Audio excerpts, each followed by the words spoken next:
বস্তা থেকে ঢালে এগুলা করতেছি।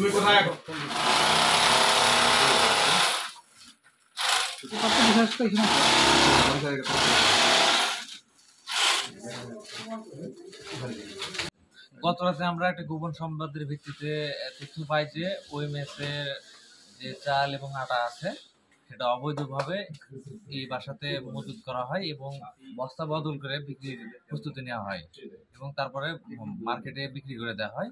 তার ভিত্তিতে আমরা এখানে এসে উপস্থিত হই এবং উপস্থিত এসে ঘটনার সত্যতা পাই এবং আমরা মালটা জব্দ করব। জব্দ করার পর নিয়মিত মামলা করব। কত বস্তা কি পাইলেন? চাল 51 বস্তা এবং আটা 17 বস্তা। কাউকে গ্রেফতার করেছেন কিনা আপনারা এখন?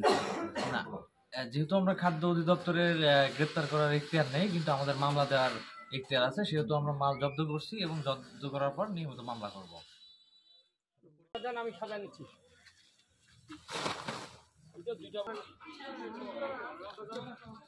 হ্যাঁ।